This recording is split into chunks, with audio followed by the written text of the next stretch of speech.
El tráfico es horrible y llegas tarde al trabajo. Los niños te están encordiando y el teléfono no deja de sonar. El jefe te grita y vas retrasado con el plazo de entrega. No hay escapatoria para las situaciones de estrés en la vida moderna. Tendemos a pensar que el estrés es algo malo, pero si supiéramos cómo funciona, podríamos usarlo para aprovecharnos de él.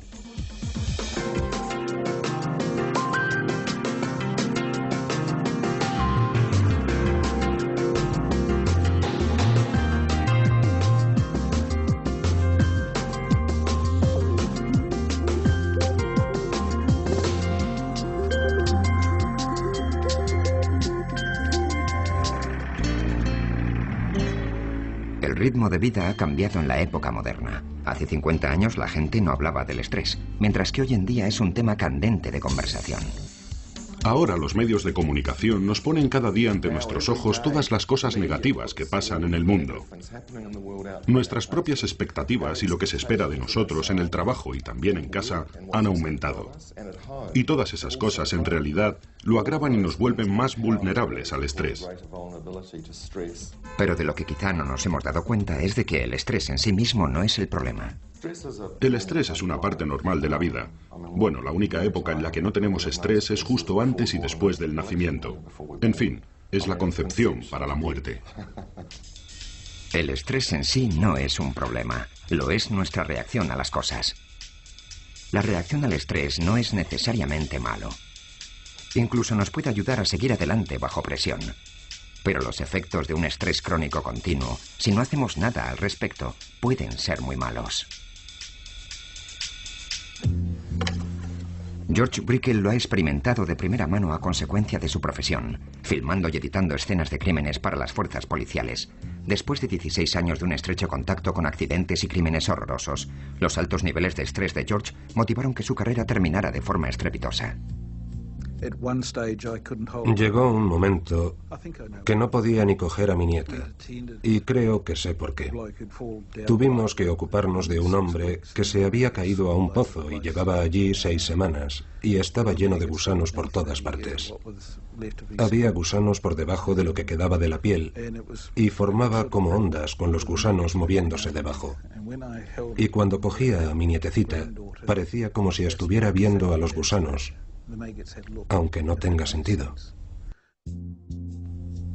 El trabajo de George era intenso. Sin importar lo horrible que fuera, se le llamaba para que captara los escenarios de desastres, accidentes y crímenes con espantoso detalle, porque lo que él filmaba más tarde podría ser requerido en un juicio. A veces su trabajo le ocasionaba niveles de estrés extremos. En 1990 se ocupó de la masacre de Aramoana en México, cuando David Gray mató a tiros a 13 personas. Me quedé totalmente petrificado. Estaba absolutamente asustado, como nunca lo había estado antes. Nos dijeron que tal vez estuviéramos al alcance de Gray y que si había disparos corriéramos a meternos en la acequia, que estábamos protegidos por francotiradores y ellos ya verían de dónde procedían las balas. Cuando regresamos nos tomamos una taza de té y un bollo de pan algo seco. Y bueno, es una tontería, pero después de aquel suceso, ese bollo de pan seco fue el mejor bollo que jamás había comido. El té posiblemente estaba más que recalentado, pero me supo realmente a gloria. Todos los sentidos, el sentido del olfato, del oído y de la vista, estaban muy aumentados. El aumento de los sentidos que George experimentó en aquella situación de estrés es una parte habitual de la respuesta del ser humano ante situaciones en las que peligra su vida, llamadas a menudo respuesta de lucha, huida, parálisis. En una emergencia, los humanos reaccionamos tal como lo hemos hecho durante millones de años. Una vez que notamos la amenaza potencial, nuestro cerebro dispara una cadena de reacciones para asegurar nuestra supervivencia. Primero, activa el sistema nervioso simpático. El cerebro manda un mensaje eléctrico a través del sistema nervioso a las glándulas adrenales, las cuales inundan el cuerpo con adrenalina. Esto inicia la explosión a corto plazo de la energía necesaria para responder a la emergencia.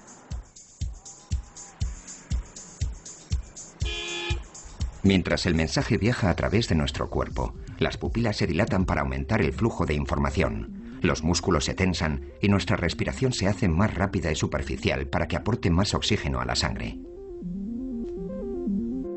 Los latidos del corazón aumentan la velocidad para que la sangre pueda circular 5 veces más deprisa y con más fuerza de lo que lo haría en estado normal. Los diminutos músculos circulares que rodean nuestras arterias se comprimen. La presión arterial aumenta y la sangre llega con mayor rapidez a los músculos implicados. Lo importante de todo eso es que es una reacción a corto plazo. Ya nos atropelle un autobús o escapemos. Si escapamos, el peligro desaparece y nuestro cuerpo regresa a un estado más estable. Obviamente, esta respuesta ancestral sigue siendo útil cuando estamos a punto de que nos atropelle un coche. Pero no lo es tanto cuando es provocada por situaciones estresantes que no amenazan nuestra vida. Veámoslo ahora desde la inmediata amenaza de tengo una fecha límite, tengo que tener escrito este informe mañana por la mañana o perderé mi empleo y me siento totalmente bajo presión y con estrés. La respuesta al estrés está conectada directamente en nuestro sistema y en el mundo actual puede ser activada por todo tipo de cosas, a menudo más emocionales que físicas. No hay consecuencias físicas, pero si yo pienso que es una situación estresante, estoy diciendo a mi cuerpo, aquí hay una amenaza. Y mi cuerpo responde como si fuera una amenaza física, por lo que activa la respuesta de lucha y huida. ¡Apaga la luz! Nuestro cuerpo se inunda de adrenalina tal como ha hecho durante millones de años, pero la respuesta física que estamos preparando ya no es una opción. El problema en el mundo moderno es que, ante la mayoría de las amenazas a las que nos enfrentamos ahora, las respuestas apropiadas no son las de lucha, huida o parálisis. Si estamos en una situación estresante en el trabajo y no nos gusta lo que nos dice nuestro jefe, ¿podemos levantarnos y salir corriendo? No lo creo. ¿Podemos luchar? ¿Podemos rebelarnos? No lo creo. Si nos quedamos paralizados, se preguntará qué demonios nos está pasando. Ahora, una de las cuestiones que tenemos entre manos es encontrar diferentes medios para afrontar el estrés y procesarlo. La respuesta al estrés es una realidad psicológica. Ignorarla no evitará que cause daños, pero no tiene por qué ser perjudicial. De hecho, podemos utilizarla para beneficio nuestro. Sin reparar en si lo que provoca es emocional o físico, nuestra experiencia en estrés sigue una curva previsible. Los atletas de éxito saben cómo manejarse en esa curva. Así pueden estar en la zona de máxima actuación en el momento apropiado. En un deporte de contacto como el rugby, puedes salir y estar muy acelerado y fallar tu primer par de placajes porque tratas de llegar demasiado rápido en vez de tranquilizarte y dejarte llevar. Por otro lado, si estás por debajo de tu zona, te pierdes la mitad del juego antes de que te des cuenta. Es todo un arte. Y los que pueden hacerlo sistemáticamente son generalmente los que funcionan bien. Controlar la zona en la que estás es la clave para mantener tu actuación todo el tiempo. Si te exiges demasiado, puedes tener problemas rápidamente. En el deporte, normalmente, un jugador puede perder la serenidad y golpear a otro jugador. Puede insultar al árbitro, quedarse paralizado o quedarse sin aire. Todos esos comportamientos nos indican que ya han llegado al punto al que se dirigían. Y creo que eso se ve también en los lugares de trabajo y cuando de repente la gente habla sobre la gota que colma el vaso. Lo que es probablemente otra forma de moverse por esa curva hasta un punto donde ya no pueden resistir más y caen estrepitosamente. Una forma de evitar esa caída es no permanecer en la zona de máxima actuación demasiado tiempo. Todos necesitamos descansar, recuperarnos y liberar el estrés de nuestro sistema. Así que lo importante es que en los lugares de trabajo las personas no tengan que mantener su actuación durante 8 o 10 horas al día, 5 o 6 días a la semana, porque al final su actuación decaerá.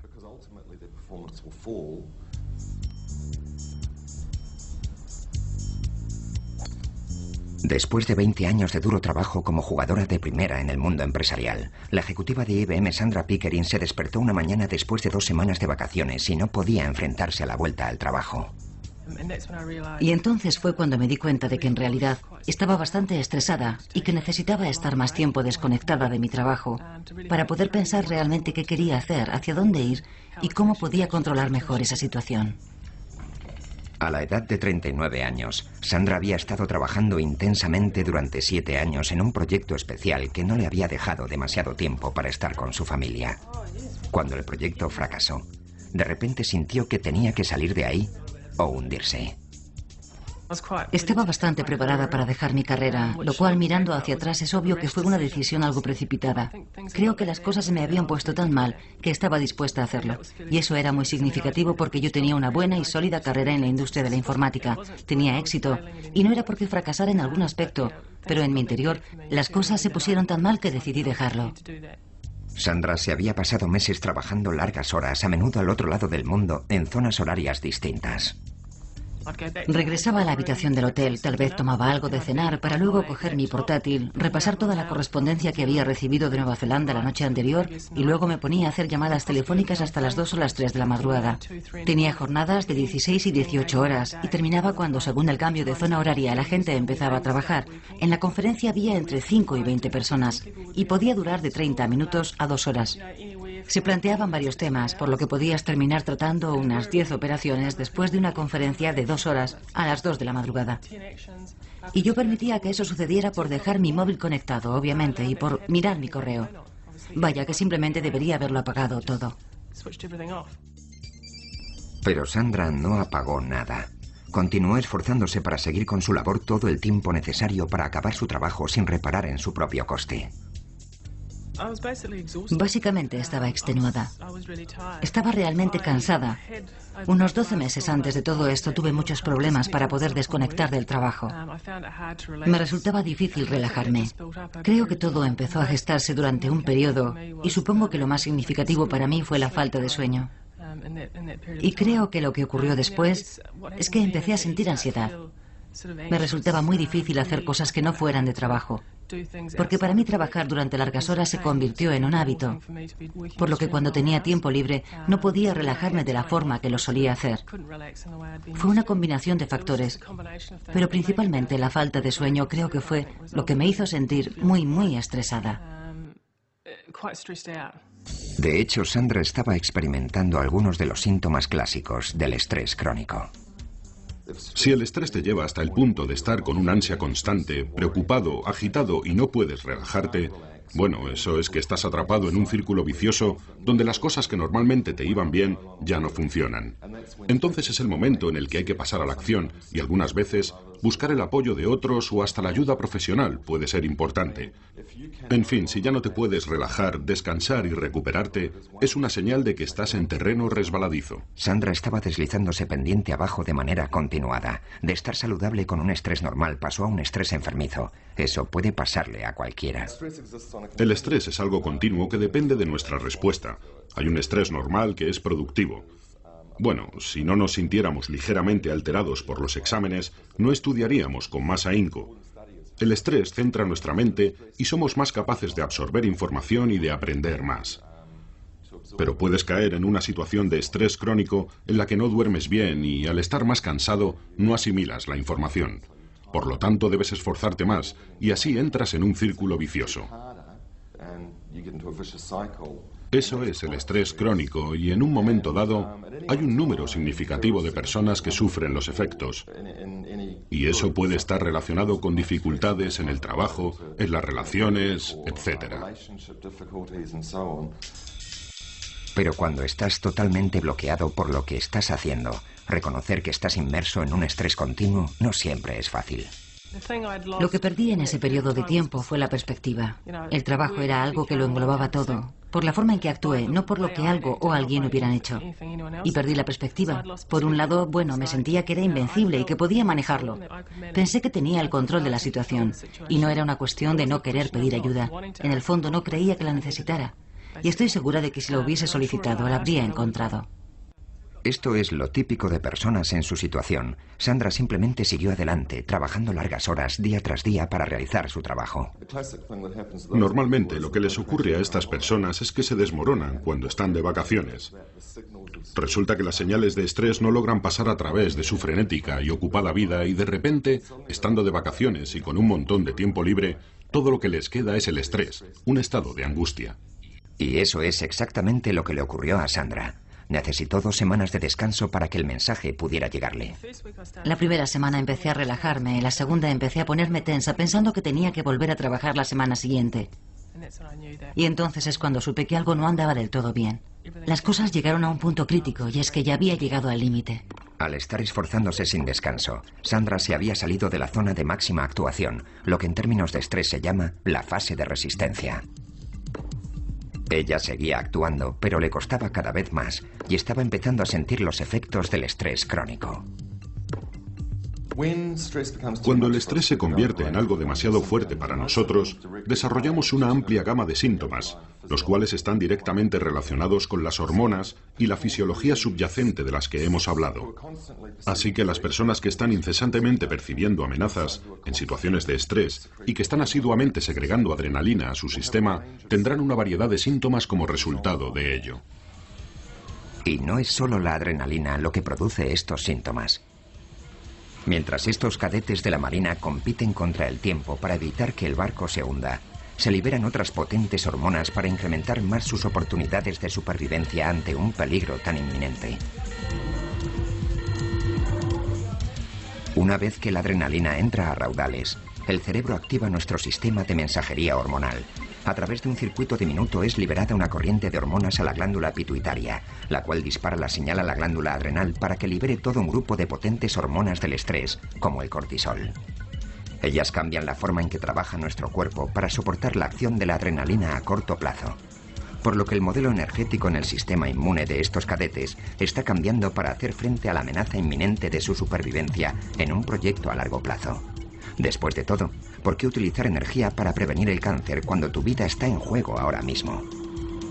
Se han realizado varios experimentos por todo el mundo midiendo el impacto en el sistema inmune de estas poderosas hormonas del estrés.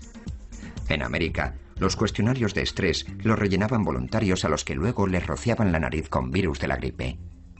Las personas que se veían a sí mismas con un alto índice de estrés eran más propensas a coger la gripe, demostrando que su sistema inmune estaba afectado por el estrés.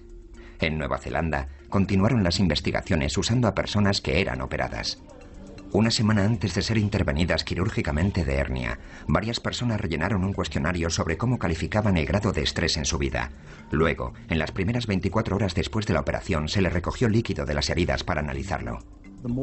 Cuanto más estresada se sentía la persona antes de la operación, más baja era la concentración de células inmunes en la herida durante las siguientes 24 horas, mostrando que no solo era susceptible a infecciones, sino que otras partes del sistema inmune involucrado en la curación de la herida también estaban afectadas por la percepción del estrés.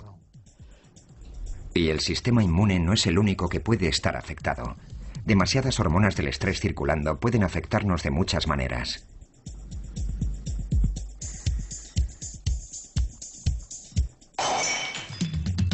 Desde un punto de vista evolutivo, no estamos diseñados para que esas potentes hormonas sean liberadas constantemente en nuestro cuerpo.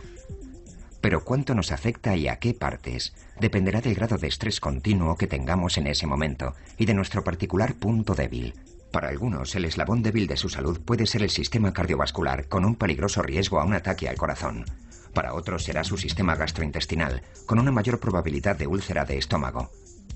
Y en otros, su vulnerabilidad tal vez sea psicoemocional, lo que puede llevarles a un estrés crónico o depresión.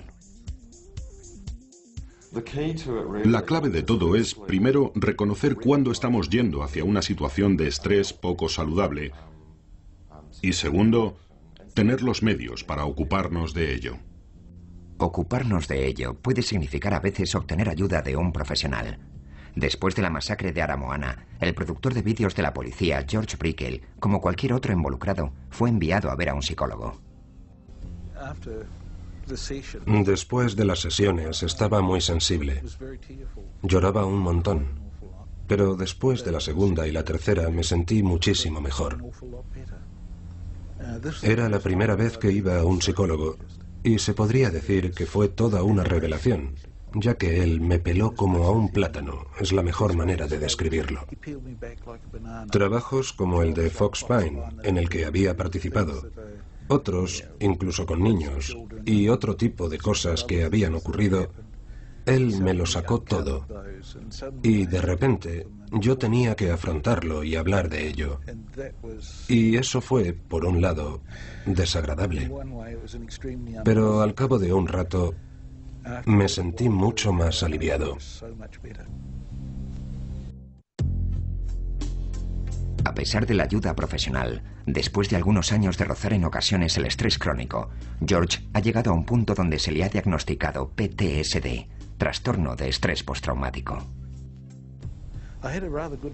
Obtuve una analogía bastante buena de un psiquiatra.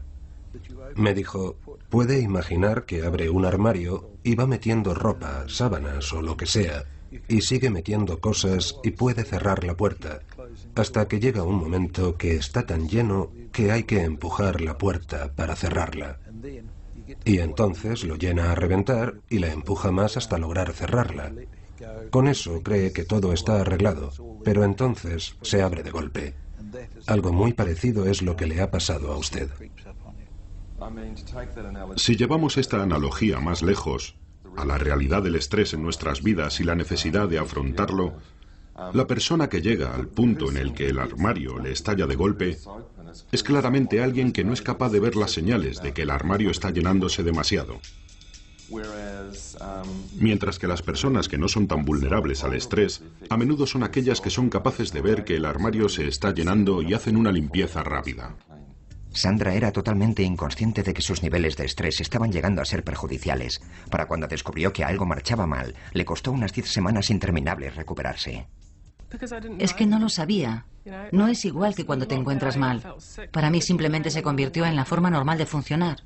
Estaba tensa, me inquietaba rápidamente y perdía los nervios por cosas sin importancia. Seguramente no era muy agradable estar junto a mí. Mi bienestar personal no era el que debería ser.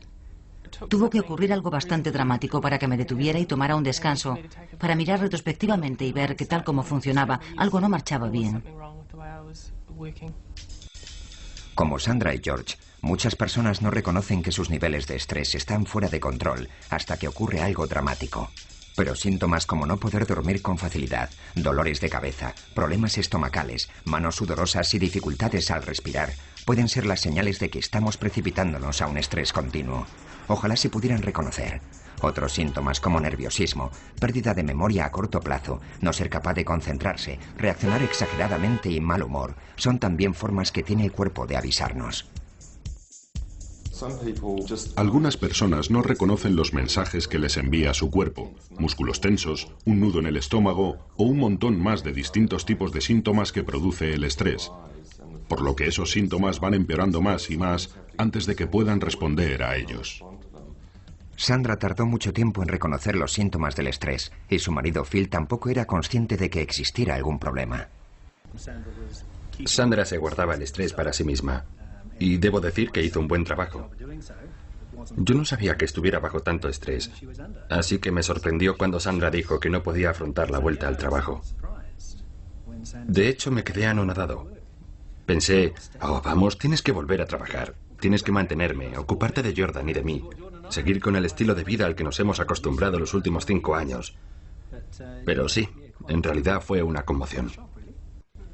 Y de hecho eso provocó un poco de tensión entre nosotros.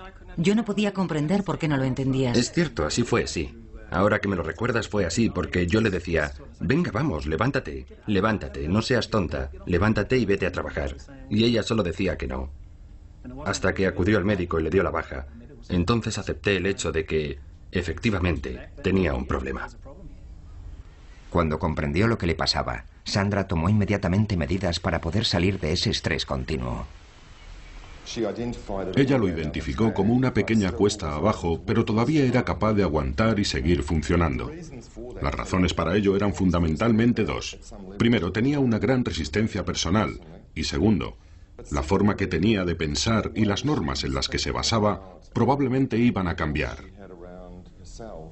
Las personas que son capaces de identificar el estrés y hacerle frente, normalmente son personas que saben reconocer cuándo están teniendo problemas. Mientras que las que continúan descendiendo por el camino del estrés son a menudo personas que tienen una baja autoestima y tienden a sobreactuar para compensarlo. Por ejemplo, suelen ser muy perfeccionistas y se ponen unas metas tan altas que nunca llegan a alcanzarlas. Y se ven forzadas a seguir, seguir y seguir. No son capaces de aceptar que tal vez no puedan lograrlo. Por lo que irán descendiendo más y más por el estrés continuo hasta que ocurra algo. Y ese algo, en el peor de los casos, puede llevarlas a una depresión grave y a un colapso nervioso. Bronwyn Thompson había recorrido un largo camino junto al estrés continuo antes de darse cuenta de que algo marchaba mal. Probablemente ya estuviera deprimida mucho antes de que yo aceptara colgarme esa etiqueta, pero algo llamó mi atención cuando mi hijo tenía 8 meses y yo trataba de estudiar para un examen. Al tener un bebé que no dormía bien, yo estaba perdiendo peso y tampoco podía descansar. Y aunque se quedara dormido, yo seguía sintiéndome fatal. Así que fui al médico de cabecera y le dije, me siento fatal. Y me respondió, ¿estás deprimida? Me quedé horrorizada. Pensé, es imposible, todavía estoy estudiando, me estoy manteniendo, solo me siento mal. En esa época, Bronwyn se había impuesto a sí misma y a su forma de vida unas normas muy estrictas. Cosas como, debo llegar a tiempo, debo agradar siempre a la gente, o debo dar siempre el 100%. Ese tipo de cosas son las que te dirigen en este mundo. Y eso te conduce a la creencia interna de que no importa nada. No importa la situación en la que estés o las demás cosas que ocurran.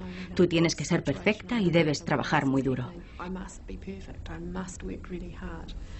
Y para mí eso se convirtió en una regla incuestionable. No decepcionar nunca a nadie, no debía defraudar a nadie.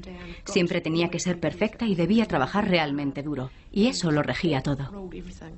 Todos tenemos nuestras propias creencias y pueden jugar un papel importante en cómo actuamos ante una situación de estrés y el efecto que tendrá sobre nosotros. Cada uno de nosotros tenemos un nivel personal de vulnerabilidad a los efectos del estrés, y eso está determinado por 2 factores. El primero depende de nuestra estructura psicológica, digamos que del tipo de normas que nos impongamos, de si nos tomamos las dificultades de la vida de forma muy personal y de ese tipo de cosas.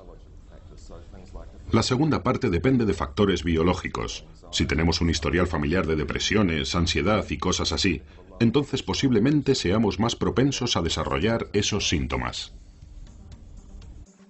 De la misma forma en que todos somos diferentes, mental y físicamente, también somos distintos en lo que respecta a nuestra vulnerabilidad ante situaciones de estrés, al igual que a lo que cada uno encuentra estresante.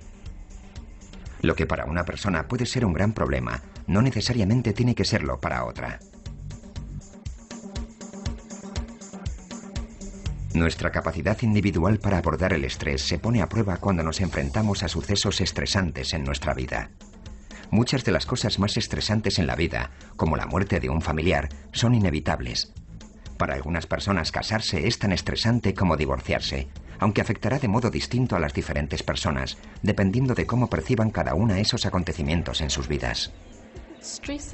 En realidad el estrés es una falta de equilibrio entre lo que tienes, en lo que se refiere a recursos personales, y a las expectativas depositadas en ti. Me gusta la definición de la Fundación de la Salud Mental. Dice que la ansiedad o el estrés se da cuando sobreestimas la amenaza, crees que es mayor de lo que puedes hacer frente y subestimas tu capacidad para afrontarla. Y entonces es cuando empiezas a estresarte y a angustiarte. Por eso estos cadetes de la Marina están siendo entrenados para no sobreestimar la amenaza y saber que pueden enfrentarse a ella incluso bajo una gran presión. Y naturalmente, toda esa actividad está usando las hormonas del estrés de la forma que estaba previsto. Porque la actividad física es una de las cosas que podemos realizar todos para que nos ayude a evitar que nuestros niveles de estrés nos dominen. De algún modo, cuando estamos estresados nos afecta físicamente, por lo que el ejercicio regular es una buena manera de quemar esa energía. Digamos que, de hecho, nos quitamos el estrés, y existen buenas pruebas de ello. El ejercicio tiene un efecto positivo a la hora de abordar los síntomas del estrés. El ejercicio puede ayudar, ya que las hormonas liberadas durante la primitiva respuesta de lucha, huida, paralización, preparan nuestros cuerpos para una reacción física. Para muchos de nosotros, el ejercicio es el equivalente moderno más cercano que tenemos a huir ante un tigre de dientes de sable. Lo cual está muy bien si primero hemos sabido entender que estamos estresados. Es muy importante ser capaz de reconocer el estrés cuanto antes, pero también lo es reconocer que para algunos eso no está a su alcance, por lo que es importante que la gente tenga acceso a los sistemas en el lugar de trabajo y en su vida, que puedan reconocer las señales del estrés y así ayudar a esas personas a identificar qué es lo que les causa problemas y ser capaces de tratarlos. Que es justo donde encaja Bronwyn. Ahora parte de su trabajo es identificar a las personas con estrés en sus valoraciones sobre salud y seguridad.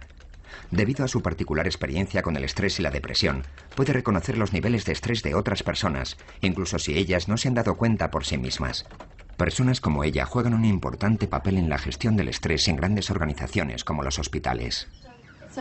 Si nos fijamos en tu último trabajo, ¿cuáles crees que eran los niveles de estrés?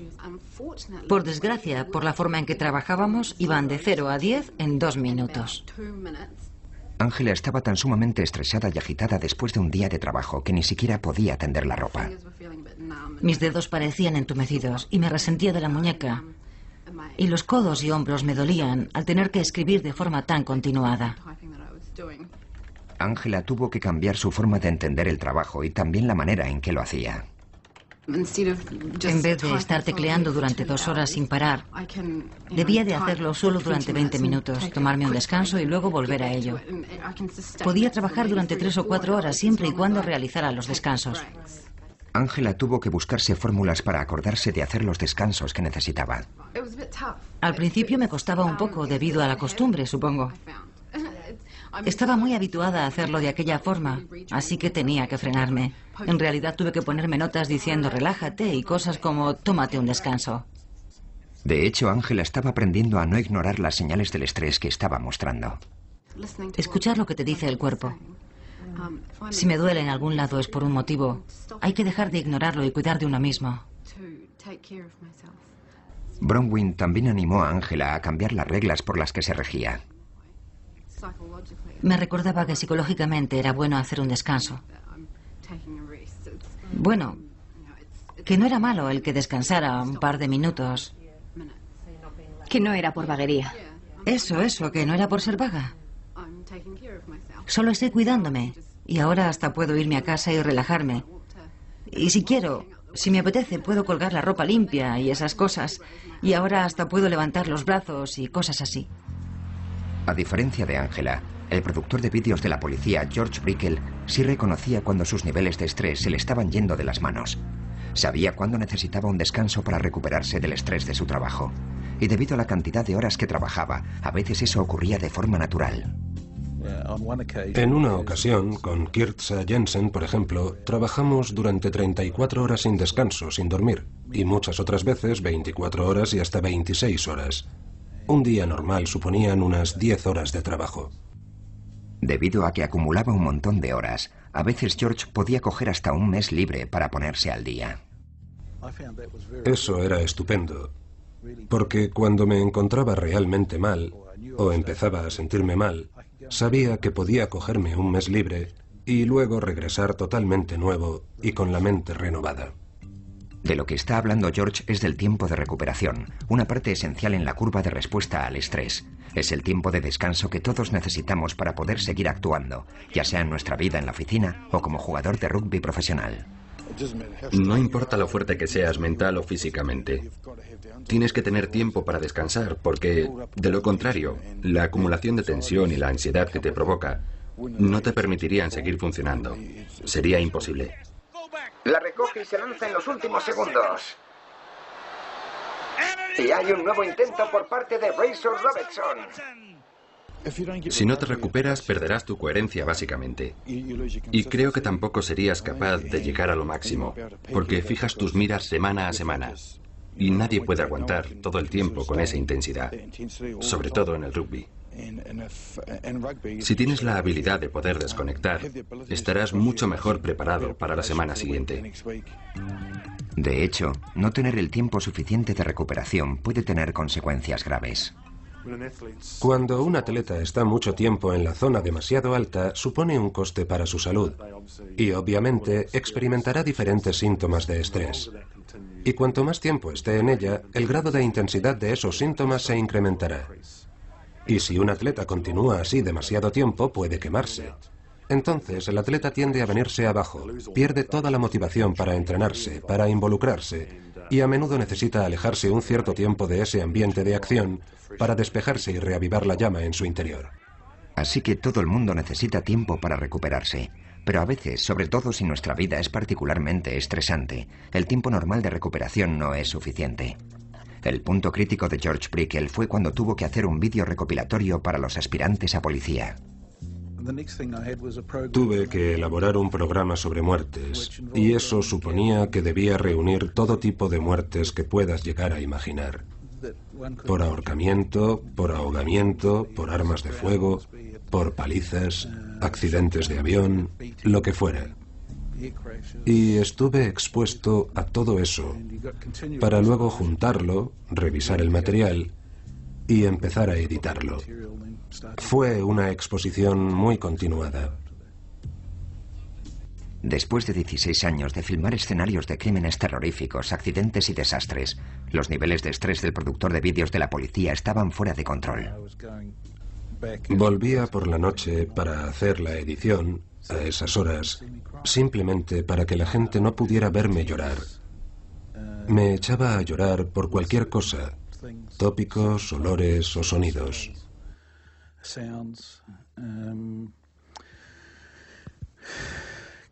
Cuando por la mañana me dirigía al trabajo, me pesaban los pies como si estuviera andando entre el barro.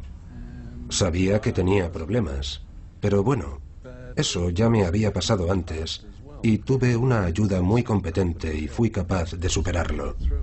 George también estaba experimentando otros síntomas físicos por el estrés.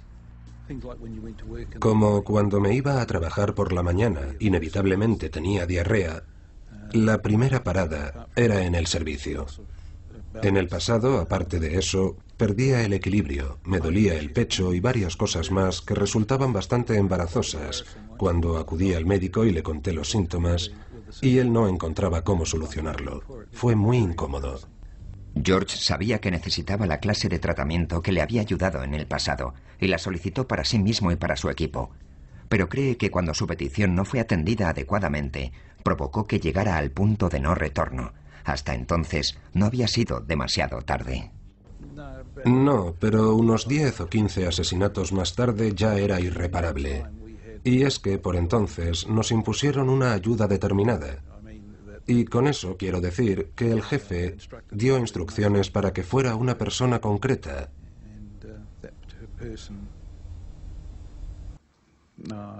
Pero con esa persona no funcionó y se lo comunicamos al jefe. Mi equipo me traía las quejas a mí.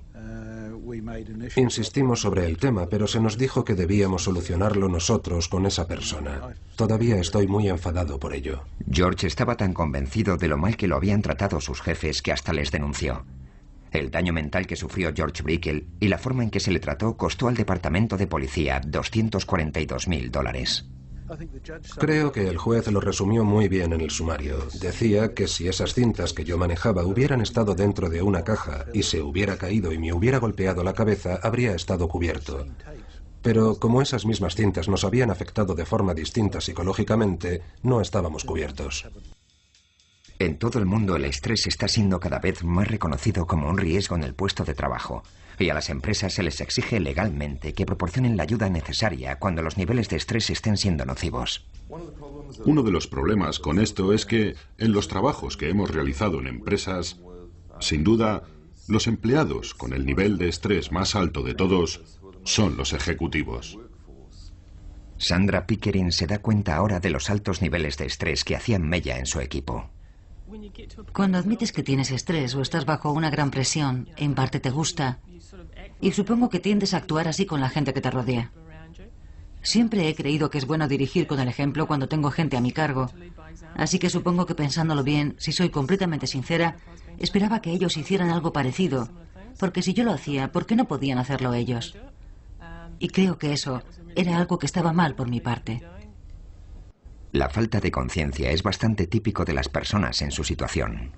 Son personas que tienen que lidiar con los efectos de esta legislación y, no obstante, también son las que sufren los máximos efectos del estrés y son las personas con mayor impulso y rendimiento. Pero hasta que puedan reconocerlo y afrontarlo por sí mismos, ¿cómo demonios van a ser capaces de conocer el impacto que tiene en sus puestos de trabajo y en sus asuntos fundamentales? Habiendo sufrido ella misma los efectos del estrés, las expectativas de Sandra han cambiado. Con los equipos que he trabajado, bueno, he tratado de tenerlos muy en cuenta, asegurándome de que hagan cosas sensatas y trabajen las horas razonables. Y creo que desde esta perspectiva, probablemente ahora sea una persona mejor con la que trabajar. Sí, ahora soy más considerada con el estrés de los demás. Ha tardado 5 años y muchas solicitudes de empleo antes de que George asegurara su actual situación como Humanitas, en la que ha encontrado una relativa paz. En más de un año que llevo trabajando en este pueblo de retiro, solo ha habido un caso que me haya afectado, y fue durante un curso de resucitación cardiovascular. Trajeron el maniquí de un bebé para demostrar cómo se realizaba la resucitación en un bebé. Y fue justo el hecho de verlo allí, algo que no esperaba, lo que me hizo ir corriendo al baño y me puse malo. Supongo que estaré con la losa de las pastillas para el resto de mi vida, para luchar contra las pesadillas, mantenerlas a raya. Imagino que tendré episodios ocasionales por cosas que vea en la televisión. Los expertos dicen que los síntomas serán peores más adelante. Así que, bueno, es algo que habrá que aceptar. Antes de topar contra el muro del estrés, Sandra creía que era necesario dedicar largas horas para tener éxito en su carrera. Creo que uno de los motivos por el que yo trabajaba como lo hacía era, en fin, que cuanto más trabajara, más éxito iba a tener. Y estuve pensando así durante bastante tiempo, mucho tiempo. Pero echando la vista atrás y viendo lo que hago ahora, no era así. En aquel momento de mi carrera, yo trabajaba entre 60 y 80 horas a la semana, si le añadía el tiempo invertido en llamadas y demás. Mientras que actualmente Sandra organiza su tiempo para trabajar unas 40 horas a la semana sin perder nada de eficacia. Supongo que las otras personas que trabajan a mi alrededor pueden pensar que tal vez me escaqueo. Pero sé por propia experiencia que los resultados son mucho mejores de los que estaba acostumbrada. De hecho, la empresa nos valora por los resultados, no por la cantidad de horas que trabajamos. Por lo que si estás produciendo resultados, puedes trabajar las horas que quieras para conseguirlos. Y en mi caso, puedo controlarlo hasta el punto de producir los mismos resultados en la mitad de tiempo. Sin embargo, Sandra sabe que debe tener cuidado de no volver a caer en las viejas costumbres. Bueno, es como una adicción y tienes que ir recordándolo para asegurarte. Hay que centrarse en las cosas que quieres controlar. Algunas veces me doy cuenta de que vuelvo de nuevo a la vieja rutina, pero he tenido mucho cuidado en asegurarme de poner las cosas en su sitio para evitar que vuelva a ocurrir. Obviamente hay algunas veces en el trabajo de cualquiera que hay que hacer cosas en una fecha límite, pero en esos momentos un poco de estrés puede ser muy productivo. Eso hace bombear adrenalina y hace que te centres más en el trabajo que tienes entre manos. Y cuando hago eso, lo compenso de otra forma. Otra tarde salgo antes y voy a recoger a mi hijo al colegio y no me siento mal ni culpable por ello. Sandra cree que le va mucho mejor después de haber tenido un encuentro tan íntimo con el estrés crónico. Creo que antes era más débil porque no sabía relajarme. Ahora no me siento culpable o bajo presión por decir, haré cosas que sé que en este momento no son razonables. Por lo que creo que ahora soy una persona más fuerte, porque soy capaz de hacer malabarismos, o al menos trato de buscar un mayor equilibrio entre el trabajo y la vida.